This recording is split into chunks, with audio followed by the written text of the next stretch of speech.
엄마, 요즘 젊은 사람들 다 그렇게 살아요. 부모가 능력되면 도와주는 거지. 뭘 그렇게까지 심각하게 생각해요? 부모가 자식 도와주는 게 잘못됐어요? 여러분, 이런 말을 들었을 때 여러분은 어떤 생각이 드시나요?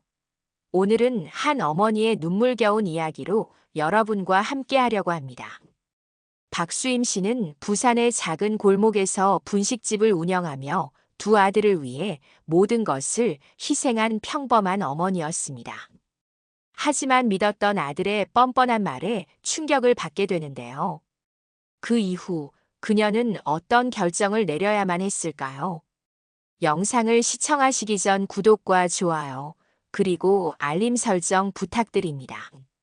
여러분의 응원이 제게 큰 힘이 됩니다. 자, 그럼 오늘의 사연 바로 시작합니다. 저는 박수임입니다. 올해로 62살 되었습니다. 부산의 작은 항구 도시, 좁은 골목 끝에 제가 운영하는 작은 분식집이 있습니다. 세월의 흔적이 고스란히 남은 낡은 가게지만 이곳은 제 삶의 터전이자 두 아들을 키운 자부심이 깃든 곳이에요. 이 건물은 남편과 제가 함께 피땀 흘려 일하며 장만한 곳입니다. 신혼 초기에는 집 한 칸 마련하기도 어려운 형편이었지만 돈을 아끼고 모아 아이들이 학교에 들어갈 무렵 결국 이 건물을 구입할 수 있었죠. 1층은 제가 운영하는 작은 분식집으로 골목 끝까지 퍼지는 떡볶이 냄새가 사람들을 불러 모으는 곳입니다. 2층과 3층은 세입자들에게 임대를 주고 있습니다. 비록 월세 수입이 크진 않지만 가게만으로는 부족한 생활비를 채우는데 큰 도움이 되었습니다. 4층은 제가 거주하는 곳으로 아들들이 자라난 추억이 담긴 곳이기도 합니다. 가끔 하루를 마치고 집으로 올라갈 때 멀리 항구의 불빛이 반짝이는 걸 보면 마음이 편안해지곤 합니다. 이곳은 제가 사랑하는 이들과의 기억, 그리고 혼자가 된 뒤에도 삶을 이어갈 수 있는 힘을 준 소중한 보금자리입니다. 남편을 떠나보낸 지 20년이 흘렀습니다. 어느 날 갑작스럽게 쓰러진 남편은 다시 일어서지 못했습니다. 어린 두 아들의 손을 꼭 잡고 병원 복도를 오갔던 그날이 선명합니다. 힘들게 돌아와 가게로 들어섰을 때 온기가 가득했던 이 공간이 얼마나 쓸쓸하게 느껴졌던지요. 하지만 이곳에서 두 아들을 키워야겠다고 다짐했습니다. 아침이 오면 떡볶이 냄비를 올리고 어묵 국물을 끓이기 시작했습니다. 아침 공기를 가르며 학교로 향하던 두 아들의 뒷모습을 보며 혼자 속으로 울던 날이 많았습니다. 하루하루 장사로 번 돈은 넉넉하지 않았지만 아들들이 굶지 않고 공부를 할 수 있다는 것만으로도 감사했습니다. 손이 얼어붙을 듯한 겨울에도 땀범벅이 되는 여름에도 쉼 없이 가게 문을 열었습니다. 여느 아침처럼 떡볶이를 준비하고 있는데 문이 열리며 단골 손님인 이웃 아주머니가 들어오셨습니다. 손에는 과일 가게에서 사온 귤 한 봉지가 들려 있었습니다. 진우 엄마, 오늘도 아침부터 바쁘네요. 아이들 먹여 살리려면 바빠야죠. 오늘 날씨가 정말 춥네요. 아주머니는 환하게 웃으며 귤을 건넸습니다. 이거 애들 데려다 주고 오면서 사왔어요. 먹고 힘내요. 그 말에 괜히 눈시울이 뜨거워졌습니다. 추운 날에도 따뜻한 사람들의 마음이 이렇게나 고맙게 느껴질 줄은 몰랐습니다. 손님들이 하나둘 찾아오면 묵묵히 떡볶이를 담아 내놓습니다. 김이 모락모락 나는 어묵 국물 냄새가 퍼지면 작은 가게는 활기를 띱니다. 남편이 있었으면 어땠을까 하는 생각은 여전히 마음 한켠을 무겁게 짓눌렀습니다.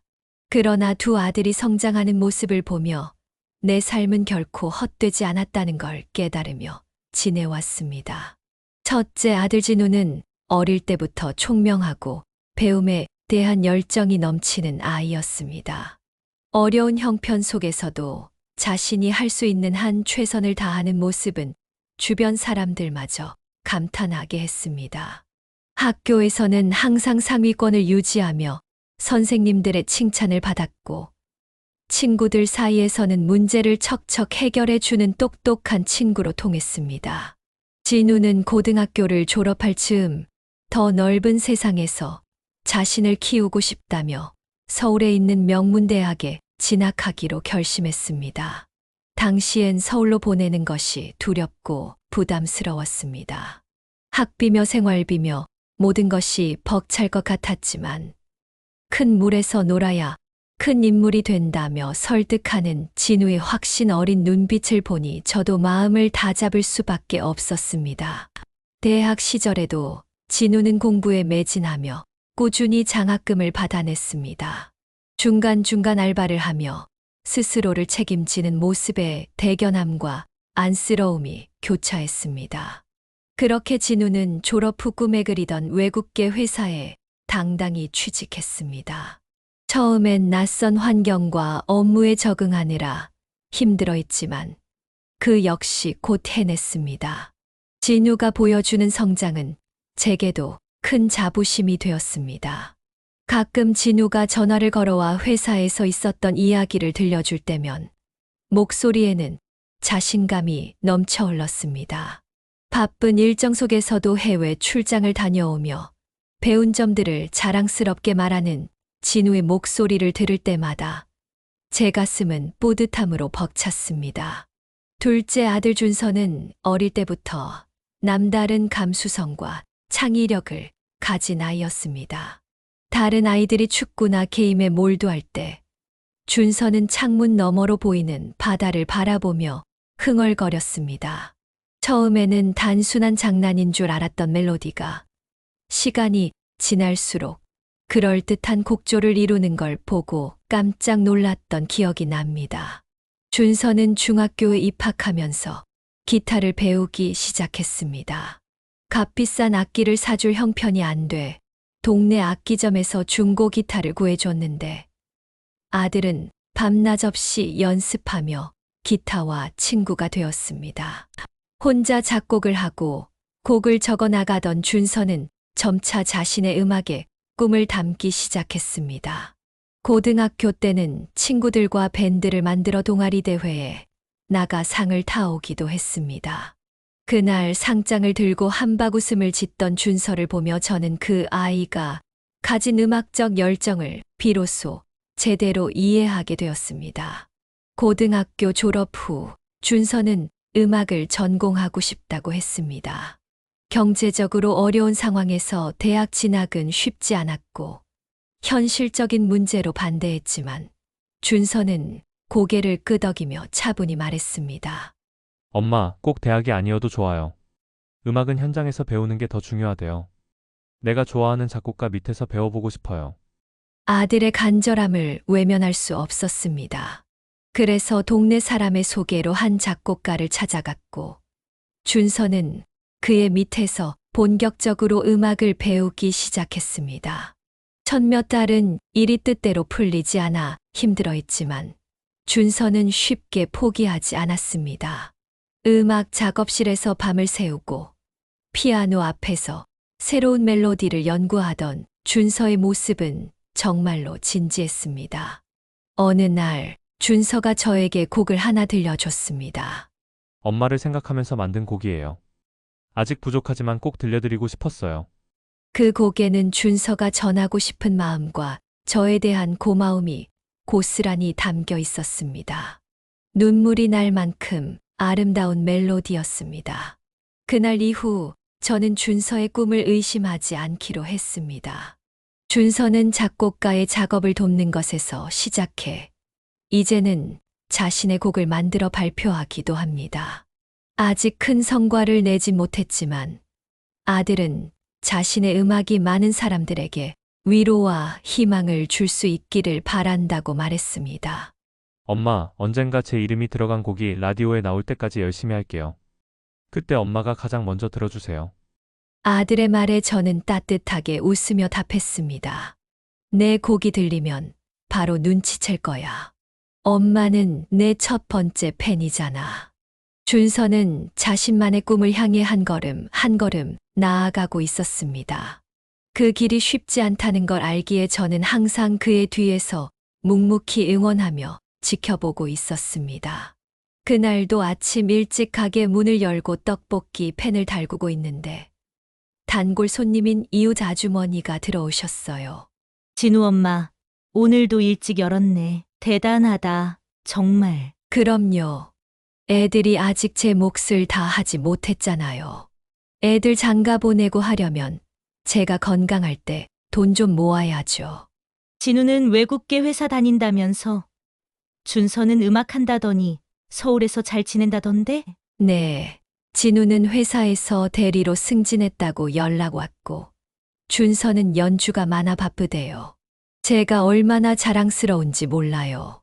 겉으론 그렇게 말했지만, 제 마음 속엔 한편으로 허전함이 있었습니다. 진우는 6개월째 얼굴도 못 봤고, 준서도 가끔 전화로만 소식을 전하니까요. 그날 저녁, 가게 일을 마치고 집으로 돌아가던 길에 준서에게 전화가 왔어요. 엄마, 나야. 그래, 아들. 잘 지내니? 연주는 잘 되고. 응, 그런데 요즘 연습실 렌트비가 좀 올라서 신경 쓰여. 엄마는 가게 괜찮아? 걱정하지 마라. 여기 내 걱정 덕분에 손님도 아직까지는 꾸준하고 괜찮아. 돈 필요하면 말해. 아니야, 엄마. 내가 알아서 할게. 걱정하지 마세요. 아들의 대답에 안도했지만 목소리가 힘없고 피곤하게 들려서 마음이 편치 않았습니다. 며칠 뒤에는 진우에게서도 전화가 왔어요. 엄마, 나 진우야. 진우야, 너 얼마만이니? 잘 지내니? 엄마, 나 이번에 큰 프로젝트 맡아서 회사에서도 인정받고 있어. 엄마도 기쁘지? 그럼 내 아들이 이렇게 잘 나가는데. 그런데 얼굴은 언제 볼 수 있을까? 내가 얼마나 보고 싶은데. 다음 달에는 내려가도록 할게. 요즘은 일이 많아서. 아들의 자랑스러운 목소리에 웃으며 통화를 마쳤지만 제 마음 속엔 아쉬움이 컸습니다. 바쁘다는 이유로 얼굴 본 지 너무 오래됐거든요. 가게 문을 닫고 혼자 앉아 떡볶이 팬을 닦으며 문득 이런 생각이 들었습니다. 내가 이렇게 열심히 산 건 다 너희 때문인데 이제는 얼굴 보기도 이렇게 힘들구나. 진우와 준서가 제게 얼마나 자랑스러운지는 말로 다 표현할 수 없어요. 하지만 한편으론 두 아들이 저를 찾지 않고 저만 멀리서 그리워하고 있다는 게 때론 허전하게 느껴지곤 했어요. 그래도 하루하루 바쁘게 분식집을 꾸려가다 보면 그런 감정은 일의 무게 아래에 묻히는 듯 했어요. 손님을 맞이하고 떡볶이를 만드는 제 손길은 늘 쉴 틈 없이 움직였으니까요. 어느 날 밤 분식집 마감을 마치고 집으로 돌아온 저는 간단히 저녁을 챙겨 먹고 있었습니다. 쓸쓸한 저녁이었지만 아이들이 잘 지내고 있다는 생각에 스스로를 위로했죠. 그런데 늦은 시간 진우에게서 전화가 걸려왔습니다. 엄마, 나야. 진우야, 이렇게 늦은 시간에 웬일이니? 회사 일로 바쁠 텐데. 엄마, 나 큰일 났어. 회사 돈이 걸린 사기를 당했어. 아들의 떨리는 목소리에 저는 순간 심장이 멎는 듯 했어요. 뭐라고? 진우야, 무슨 일이야? 괜찮은 거니?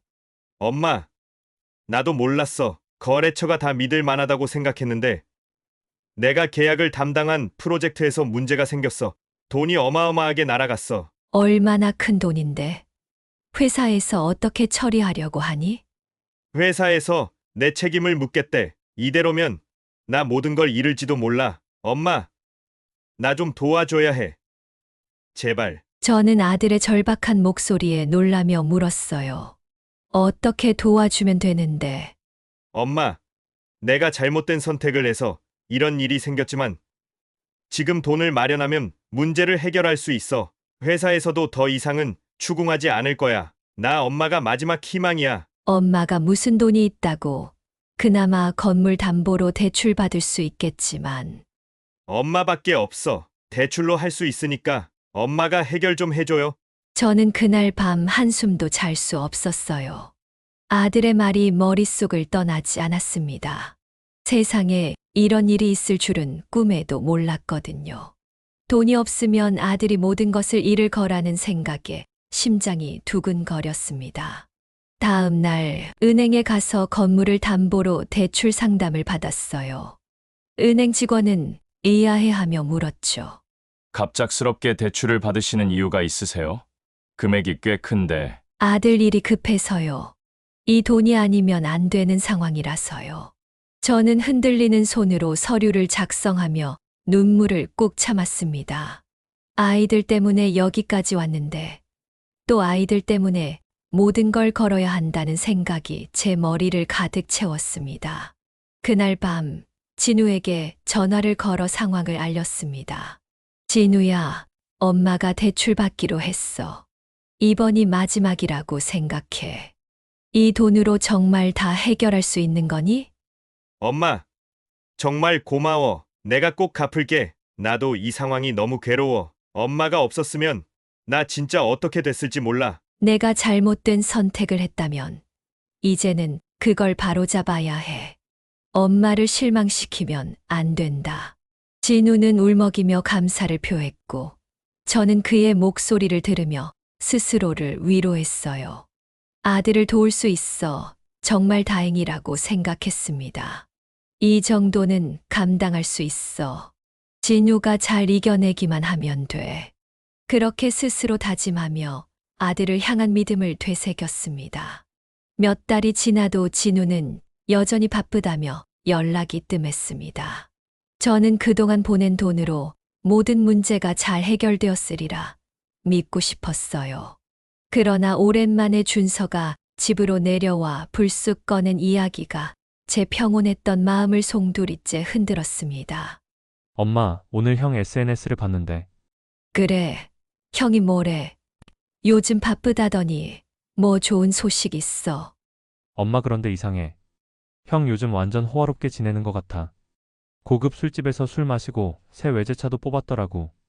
뭐라고? 준서야, 내가 잘못 본 거 아니야. 형이 얼마나 힘들다 했는데. 그런 건 상상도 못할 일이야. 아니야, 엄마. 친구들 댓글도 봤어. 다들 요즘 진짜 멋지게 산다. 진우야, 성공 축하한다 이런 글만 있던데. 준서는 휴대폰을 제게 내밀었지만 저는 그 화면을 제대로 볼 줄도 없고 보고 싶지도 않았습니다. 아이고, 나는 그런 거 볼 줄도 몰라. 형이 잘 살면 좋겠지만 뭔가 착오가 있겠지. 그런 돈 쓸 형이 아니야. 아마 회사 사람들과 어쩌다 한번 그런 자리에 간 거겠지. 그래도 엄마, 한번 물어보는 게 낫지 않을까? 엄마가 형한테 돈을 그만큼 보내줬잖아. 저는 준서의 말에 동의하고 싶지 않았습니다. 진우를 믿고 싶었지만 점점 커지는 불안감은 어쩔 수 없었습니다. 며칠 후 이웃 아주머니와 우연히 길에서 마주쳤습니다. 진우 엄마, 요즘 진우 잘 나간다며? 정말 자랑스럽겠어. 네, 잘 나간다뇨? 무슨 말씀이세요? 우리 아들이랑 진우랑 친구잖아. 얼마 전에 만났대요. 외제차 타고 와서 술도 한잔하고 그 모임에서 형님 대접받았다던데. 역시 진우는 뭘 해도 다르구먼. 저는 겉으로는 웃으며 대답했지만 속은 뒤집어질 것 같았습니다. 그랬군요. 요즘 진우가 바빠서 저랑은 연락도 잘 못하는데 그렇게 잘 지내는 거라니 다행이네요. 아주머니가 떠난 뒤에도 저는 한참 동안 자리를 떠나지 못했습니다. 진우가 그렇게 잘 지내고 있는 게 사실일까? 만약 사실이라면 그 돈은 대체 어디에 쓴 걸까? 집으로 돌아오는 길에 저는 자신도 모르게 진우에게 전화를 걸려고 했지만 손이 떨려 버튼을 누르지 못했습니다. 대신 준서에게 이야기를 꺼냈습니다. 준서야, 엄마가 뭘 잘못 알고 있는 걸까? 형이 정말 힘든 상황이라 했는데 왜 이런 이야기가 계속 들리는 걸까? 엄마, 형이 뭔가 숨기고 있는 게 확실한 것 같아요. 그냥 넘어가면 안 돼요. 형한테 직접 물어봐야죠. 그래, 나도 마음이 편치 않다. 하지만 내 형을 의심부터 하는 게 옳지는 않은 것 같아. 진우한테 어떻게 확인해야지. 엄마는 그럴 용기도 없고. 엄마, 형이 어떤 상황인지 우리는 알아야 해요.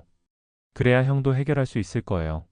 저는 준서의 말에 고개를 끄덕였지만 여전히 마음속에는 두려움이 가득했습니다. 그날 밤 침대에 누워 저는 깊은 한숨을 내쉬며 혼잣말을 했습니다. 진우야, 엄마가 너를 믿어도 되는 거지. 설마 내가 정말 엄마를 속이고 있는 건 아니겠지.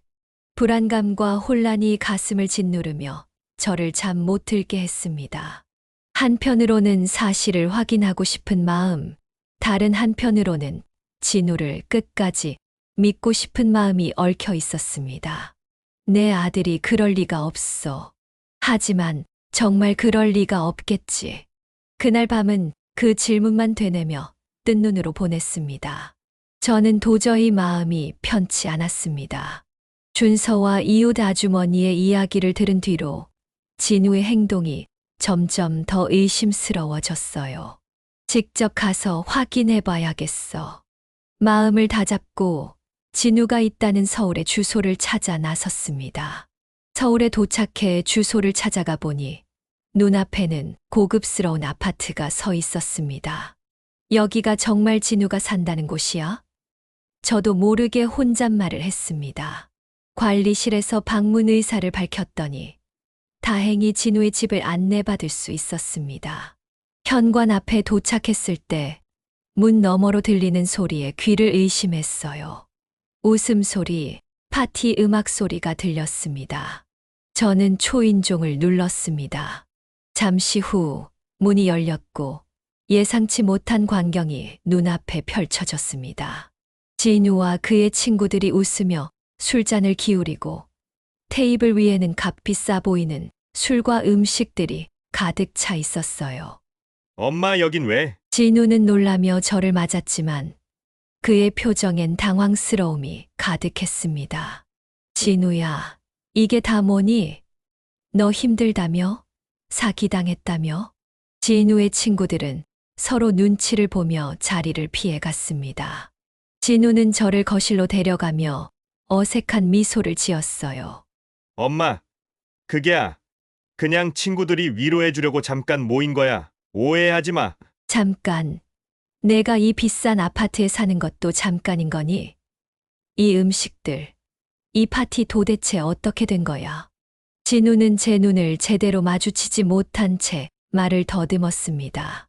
엄마, 그러니까 회사에서 일이 잘 풀려서 보너스 받은 걸로 잠깐 여유를 부려본 거야. 이 아파트도 월세잖아. 엄마가 걱정하실 일 아니야. 내가 말한 사기는 회사 돈을 잃었다는 건 뭐고, 그 때문에 엄마가 집까지 담보 잡은 건 어떻게 설명할 거니?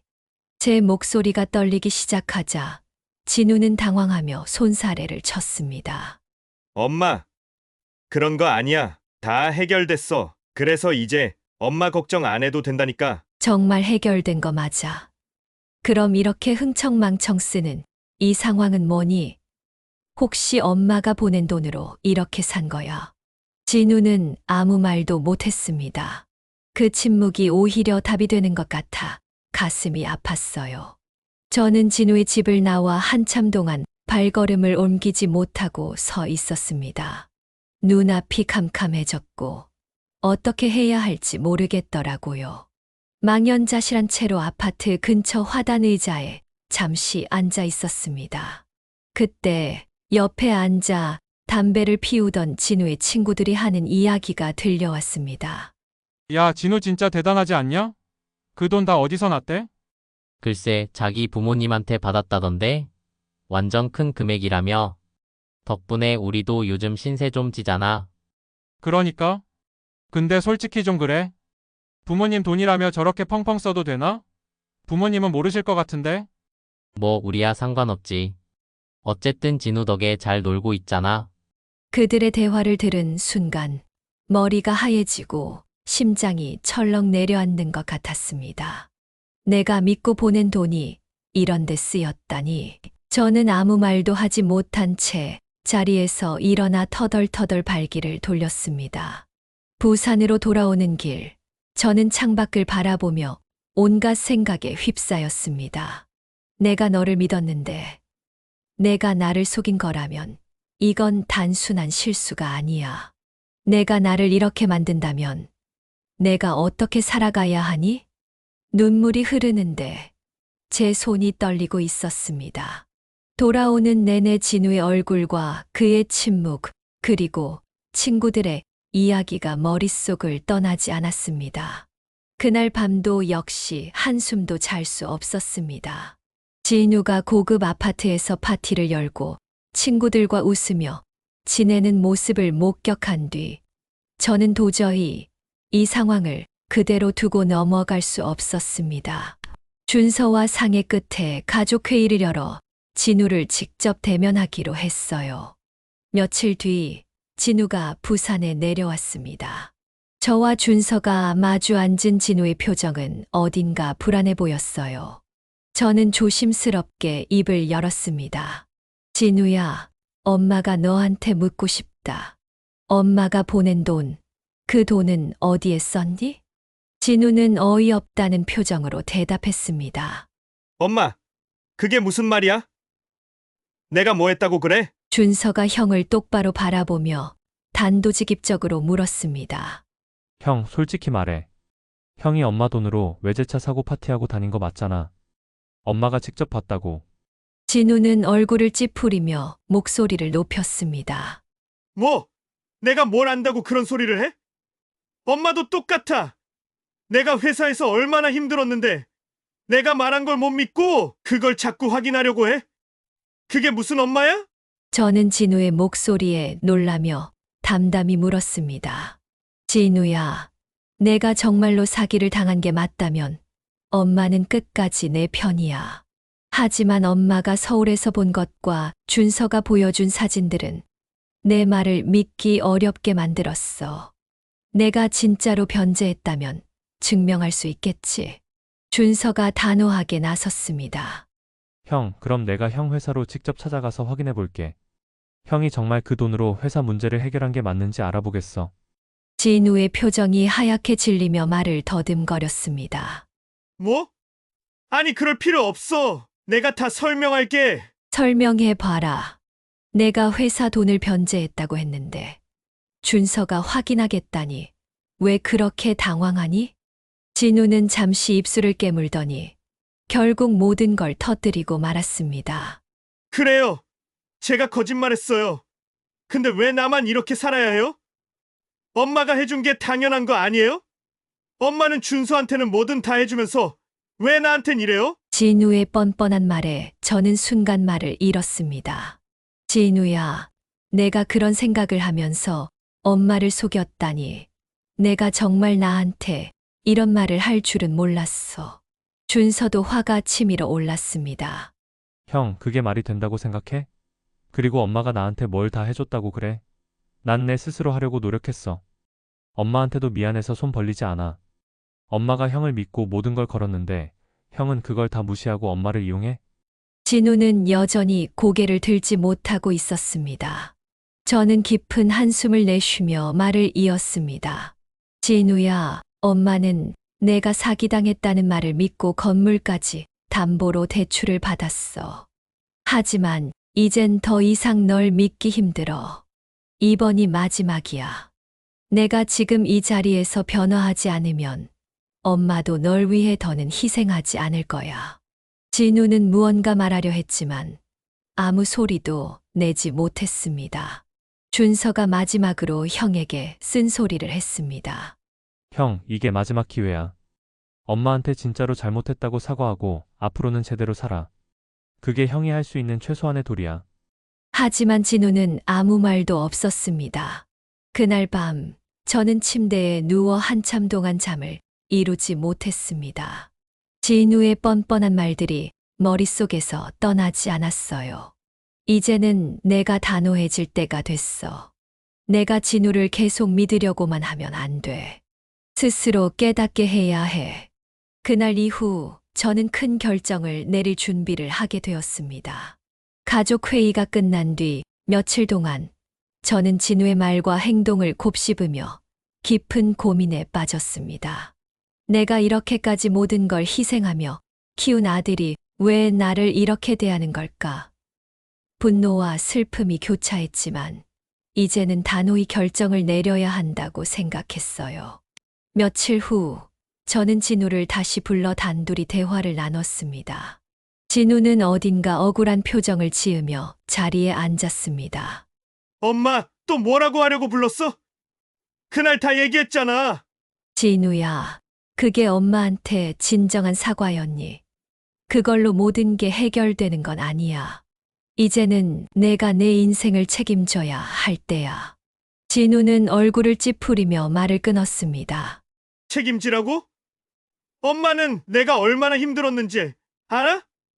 내가 이렇게 된 건 엄마 탓도 있어. 엄마가 나한테 뭘 해줬는데? 내가 그런 식으로 말하니까 엄마가 더는 할 말이 없구나.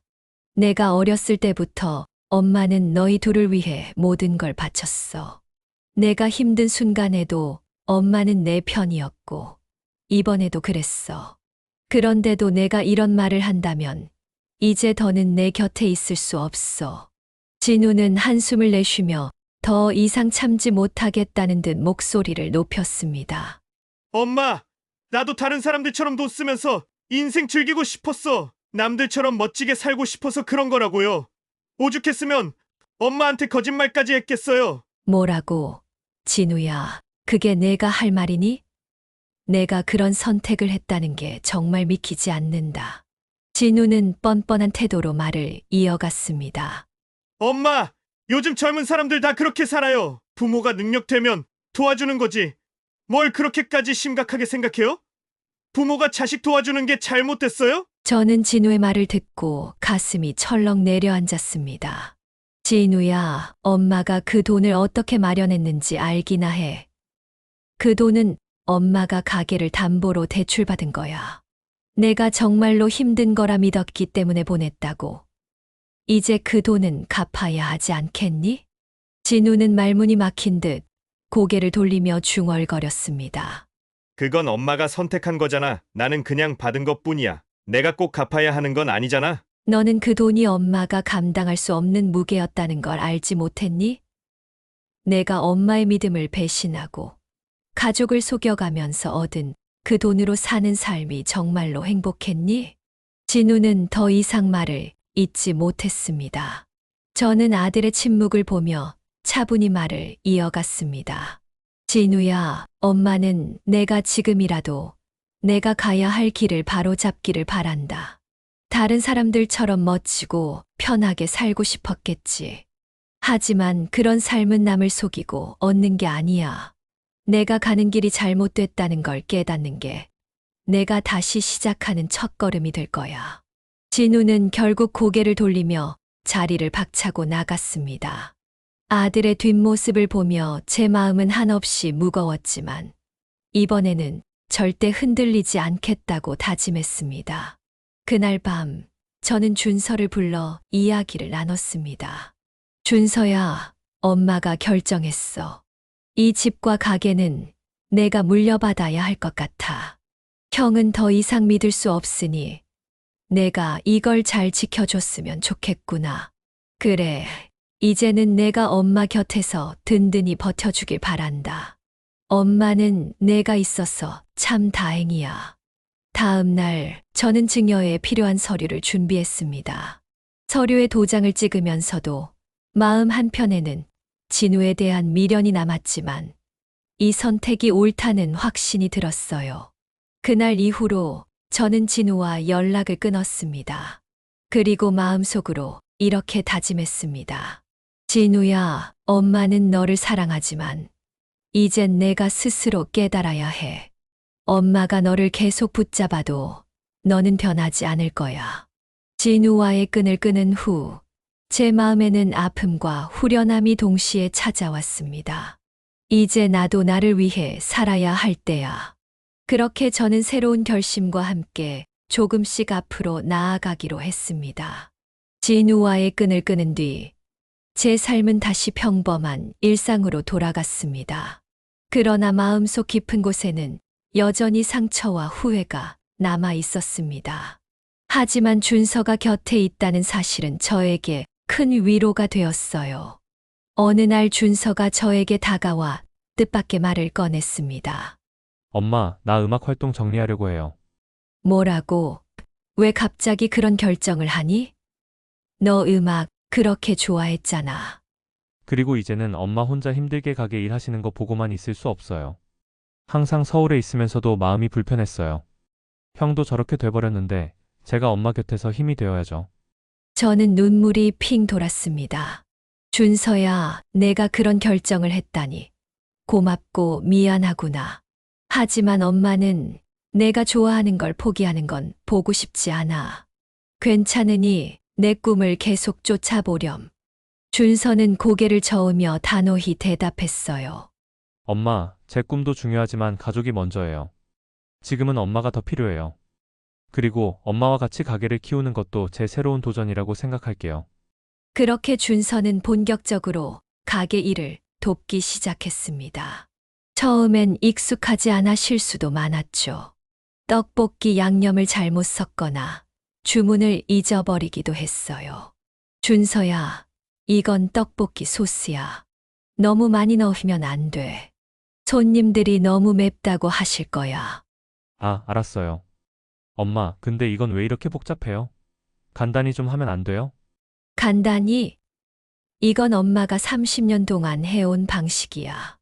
이 맛 때문에 손님들이 오는 거라고. 둘 다 웃음을 터뜨리며 함께 가게를 운영하는 일이 점점 즐거워졌습니다.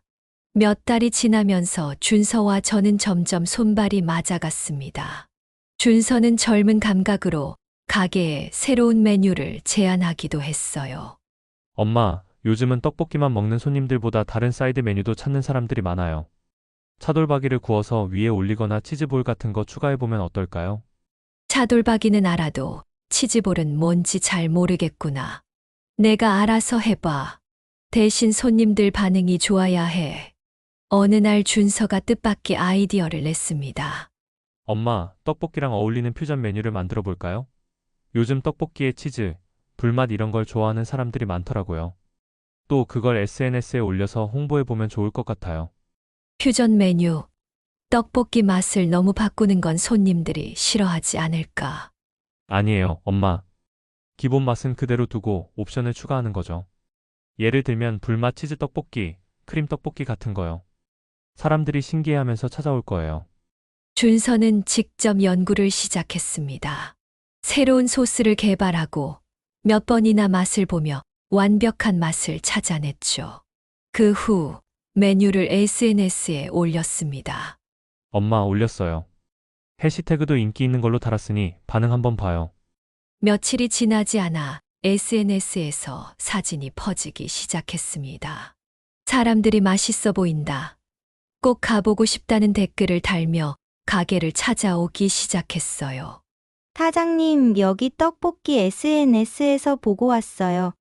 불맛 치즈 떡볶이 진짜 맛있을 것 같아요. 여기 진짜 유명한 곳 맞죠?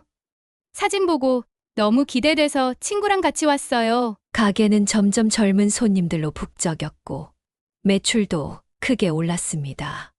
엄마, 요즘 우리 가게 진짜 잘 되고 있어요. 사람들이 맛있다고 소문내주는 게 너무 뿌듯해요. 그래, 내가 아니었으면 이런 변화도 없었을 거야. 내 아이디어 덕분에 정말 즐겁게 일하고 있구나. 저는 준서와 함께 가게를 운영하며 조금씩 새로운 행복을 느끼기 시작했습니다. 진우와의 아픔은 여전히 남아 있었지만 준서의 따뜻한 마음과 책임감 덕분에 가게는 점점 활기를 되찾아갔습니다. 내 곁에 준서 같은 든든한 아들이 있다는 게 얼마나 감사한 일인지 몰라. 이렇게 우리는 새로운 희망을 만들어가고 있었습니다. 진우와의 연락을 끊은 지 몇 달이 흘렀습니다. 저는 준서와 함께 가게를 운영하며 조금씩 평온을 찾아가고 있었지만 진우의 소식은 여기저기서 들려왔습니다. 어느 날 가게를 마감하고 집으로 돌아가는 길에 동네 아주머니를 만났습니다. 진우 엄마, 진우 요즘 힘들다면서? 들리는 소문으로는 빚이 많이 쌓였다고 하더라고. 네, 그게 무슨 말씀이세요?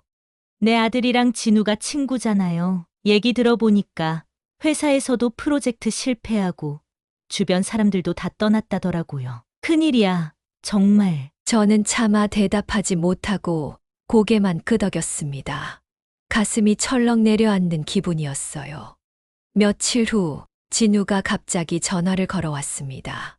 아들의 목소리는 다급하고 떨리고 있었습니다. 엄마, 나야. 진우야? 무슨 일이니? 내가 전화를 다 하고. 엄마, 나 진짜 큰일 났어. 제발, 나 좀 도와줘. 내가 감당할 수 없는 빚이 너무 많아. 진우야, 엄마는 이미 내가 그렇게 만든 빚을 대신 갚아줬어. 그런데 또 무슨 빚을 만들었니?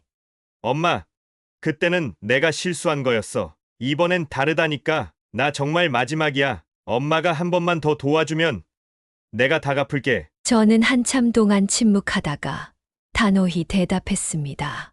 진우야, 내가 널 도왔던 이유는 믿음 때문이었어. 내가 정말 어려울 거라 믿었기 때문에 엄마는 집까지 담보로 잡았지. 그런데 이제는 그 믿음이 없단다. 진우는 목소리를 높이며 항변했습니다.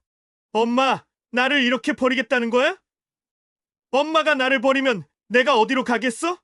버리는 게 아니야, 진우야. 내가 만든 문제를 내 힘으로 해결해야 할 때가 온 거야. 엄마가 아무리 널 도와줘도 내가 변하지 않으면 똑같은 일이 반복될 뿐이야. 진우는 한참 동안 아무 말도 하지 못했고 결국 전화를 끊었습니다. 며칠 후 준서에게 진우의 상황에 대해 털어놓았습니다. 엄마, 형이 또 엄마한테 도움을 요청한 거예요? 그래. 하지만 이번엔 엄마가 거절했어. 이제는 내가 아무리 도와줘도 내 형이 변하지 않는 한 똑같을 거란 걸 알겠더라. 잘하셨어요, 엄마. 형이 지금 겪는 건 스스로 깨달아야 할 문제예요. 엄마가 계속 도와주면 형은 절대 변하지 않을 거예요. 저는 준서의 말에 고개를 끄덕였지만 마음 한편은 여전히 무거웠습니다. 준서와 저는 작은 분식집에서 새로운 도전을 시작했습니다. 준서가 제안한 대로 음악과 함께하는 독특한 분식집으로 탈바꿈하기로 한 거예요. 리모델링을 통해 1층과 2층을 연결하고 가게 한쪽에 작은 무대를 만들고 손님들이 음악과 음식을 함께 즐길 수 있는 공간을 꾸몄습니다. 가게는 처음에는 낯설어하는 손님들도 있었지만 음악과 음식이 어우러진 독특한 분위기가 입소문을 타며 조금씩 사람들이 몰리기 시작했습니다. 어느 날 준서가 기타를 들고 무대에 올랐습니다. 엄마, 오늘은 제가 직접 연주해 볼게요. 손님들도 좋아하실 거예요. 그래, 너 하고 싶은 대로 해봐라. 내 연주가 가게를 더 빛내줄 거야. 준서는 미소를 지으며 기타를 튕기기 시작했습니다. 그의 손끝에서 흘러나오는 멜로디는 가게 안을 따뜻한 분위기로 채웠고 손님들은 박수를 보내며 즐거워했어요. 사장님, 여기 떡볶이도 맛있지만 음악이 정말 좋네요. 계속 와야겠어요. 감사합니다. 다음에 또 오세요. 더 맛있는 음식과 좋은 음악으로 모실게요. 가게가 점점 잘 되면서 준서는 음악 활동도 병행하기 시작했습니다. 그는 가끔 지역 행사에 초대받아 공연을 하며 자신의 꿈을 조금씩 다시 키워갔습니다. 엄마, 가게도 잘 되고 음악도 할 수 있어서 정말 행복해요. 예전에는 제가 형보다 부족하다고 생각했는데 이제는 엄마와 함께라면 뭐든 할 수 있을 것 같아요. 준서야, 내가 형보다 잘하려고 애쓸 필요 없어. 엄마는 내가 이렇게 곁에 있어 주기만 해도 충분해. 그 순간 저는 정말 오랜만에 웃을 수 있었습니다. 준서를 보며 제 가슴 속에 묻어뒀던 슬픔과 후회가 조금씩 녹아내리는 걸 느꼈어요. 진우의 소식도 간간히 들려왔습니다. 진우는 여전히 힘든 시간을 보내고 있었지만 이제는 더 이상 제가 흔들리지 않았습니다. 어느 날 준서와 가게를 마감한 뒤 조용히 대화를 나눴습니다. 준서야, 엄마는 진우가 잘 되기를 아직도 바라고 있어. 하지만 가족이라는 이름만으로 모든 걸 용서할 수는 없는 것 같구나. 엄마, 형도 언젠가는 자신의 잘못을 깨닫고 다시 우리 곁으로 돌아오겠죠. 지금은 우리가 잘 지내는 게 중요해요. 그래, 내 말이 맞다. 사랑은 다시 시작할 수 있단다. 하지만 그 사랑이 진짜로 의미 있으려면 서로에게 진실해야겠지. 그날 밤, 저는 잠들기 전에 스스로 다짐했습니다. 이제는 준서와 내가 우리 삶을 지키며 행복하게 살아야 할 때야. 가게에는 준서의 음악과 손님들의 웃음소리가 넘쳐났습니다. 저와 준서는 그렇게 새로운 꿈을 꾸며 평화로운 일상을 만들어갔습니다. 오늘 이야기는 우리에게 많은 생각을 남깁니다. 부모와 자식 간의 관계, 믿음과 배신, 그리고 희생의 의미를 되짚어보게 하는 시간이었는데요. 사랑은 때론 단호함을 필요로 한다는 말이 있죠. 여러분도 이 이야기를 통해 누군가와의 관계를 돌아보고 더 나은 선택과 용기를 얻으셨기를 바랍니다. 그럼 저는 또 다른 이야기로 다시 찾아뵙겠습니다. 오늘도 함께 해주셔서 정말 감사합니다.